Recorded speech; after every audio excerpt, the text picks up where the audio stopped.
Good afternoon, everyone, and welcome, and a Happy New Year to you all. Just to remind everyone, this meeting is being recorded. So we move on to the agenda then, ladies and gentlemen. The first item on the agenda is to approve the minutes of the Cabinet meeting, 17th of December. Thank you.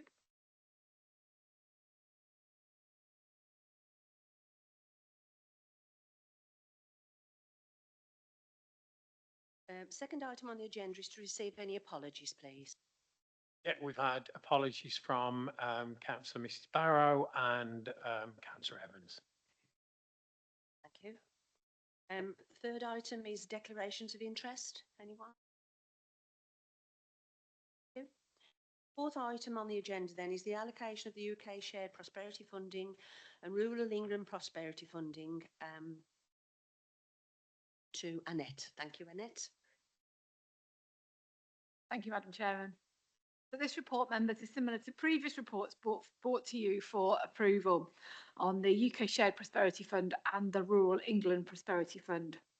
In line with governance structures for the allocation of both UK Shared Prosperity Fund and the Rural England Prosperity Fund, these reports have previously been assessed by a panel comprising independent members. These bids have been prepared following bid rounds where communities have been invited to apply for funding to deliver specific projects, and these projects are what we see in front of us this afternoon. So there are two appendices attached to this report, one for the Rural England Prosperity Fund and one for the UK Shared Prosperity Fund. The first deals with the Rural England Prosperity Fund, and this is a bid from Kinver. The first one is a bid from Kinver Parish Council for the Edward Marsh Centre, and it is to replace and upgrade the CCTV in and around the public realm relating to the Edward Marsh Centre. This request is for 70% of the value of the project and amounts to £3,196,000. The second is for Rural England Prosperity Fund, and that's also in the Kinver area, in the Kinver Edge Farm Shop, and the bid is for 60%, which is £12,466 for accessible toilet block and for extra tourism attraction facilities within the facility. The second appendix sets out the bids for the UK Shared Prosperity Fund. The first of those being from South Staffs Council itself at Wombourne Leisure Centre, which is for the refurbishment of the changing rooms of the fitness suite and to replace the swimming pool hoists within the pool at Wombourne. The total for this is £43,750 and equates to 70% of the total value of that project. And secondly, under the UK Shared Prosperity Fund element of this, the second bid is for the Chill Out Clubs, which are looking for £14,700, which is 70% of the total fund. So those are the four bids that are before us this afternoon, members. And as I said, these projects have been assessed independently by an independent panel and then through the governance structure brought here for your final approval.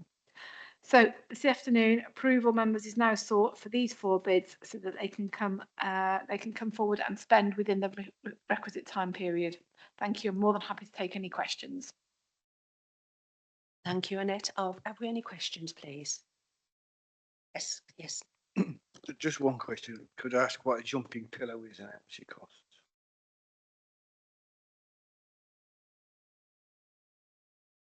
It's an element of play equipment, as I understand it, as part of the tourism facility there. Top of my head, I'm not sure how much that part of the project costs, but I can find out for you. Thank you. Thank you very much indeed. Any further questions? No, thank you. Well, the recommendations there at 8.1 and 8.2. Are you all in agreement with those recommendations, ladies and gentlemen? Thank you. Thank you very much indeed. Moving on to agenda item 5, the medium-term financial strategy 2025 to 26, 29 to 30, and the annual budget 2025 to 26, and the CFO section 25 statement. And that's over to you, Beck, I believe. That was it. Thank you, Chairman. Yeah, it's a short, snappy title. The report sets out the medium-term financial strategy, or MTFS, and capital programme for the period 25-26 to 29-30, and also the annual budget for 25-26. The full MTFS can be found in Appendix 1 to the report. The report also contains my Section 25 statement as Chief Finance Officer, which is an assessment of the robustness of the estimates within the budget and the adequacy of the Council's reserves, and this can be found under Appendix 2 of the report. It's important to highlight that following approval here, the budget will be open for consultation until it then comes back to Cabinet and full Council in February for formal approval. And there'll also be an opportunity for overview and scrutiny committee to review and comment on the budget at the meeting on the 21st of January. I appreciate there's a lot of information in the document, so I'll just try and highlight the pertinent points. So the purpose of the MTFS is to pull together all of the known factors affecting the Council's financial position over the next 5 years and to balance the Council plan priorities against the finite resources available. The proposed MTFS shows a 3-year balanced budget which is achieved through the use of general fund reserves until 27-28.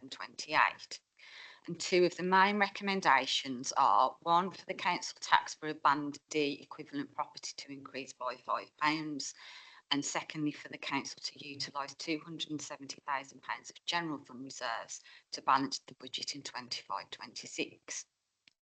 The tables under paragraph 3.7 of the main report shows a summary of the overall MTFS position and the impact that this has on the general fund reserves. As with last year's MTFS, you can see that the in-year deficit and therefore the use of general fund reserves increases significantly in 26-27. And this is due to the expected impact of the business rates reset, which the government have confirmed will definitely happen in that year.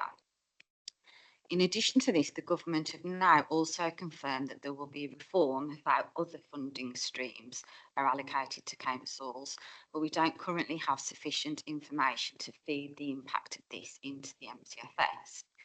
We're expecting various consultations over the next 12 months, which will help to inform us of the potential implications, but the likely direction of travel is for funding to move away from shy districts such as ourselves to more deprived areas. It's therefore certain that the figures from 26-27 onwards will change, but we've based the assumptions in the MTFS on the best information we have available at the moment, along with advice from our external advisors. And those assumptions are set out in paragraph 3.2 of the main MTFS in Appendix 1. The rest of the MTFS sets out the further detail on the calculations and assumptions within the MTFS and a sensitivity analysis which shows the impact of changes in some assumptions. The Section 25, I don't know why I want to keep calling it 21. Section 25 statement in Appendix 2 provides my assurance that the estimates in the budget are robust and that our reserves are adequate. I've reviewed our minimum level of general fund reserves and still recommend that this should be retained at £1.5 million. And we are able to maintain this position until the end of 27-28 based on current assumptions. I'm also happy that the finance team have worked closely with service teams and the extended leadership team to ensure that the budgets are accurate. The Section 25 statement provides further information to support these judgments, including some of the risks inherent in the MTFS, along with mitigations against these. There are a number of recommendations at the end of the report, and I'll hand back to the Chairman to put these to members. I'm also happy to take any questions. Thank you very much, Beck. Are there any questions to Beck, please? No questions. Can I say thank you very much for a very comprehensive report. Members, you will see it recommendations at point 8, and we've got 8.1, and we've got A, B, C, D, and E.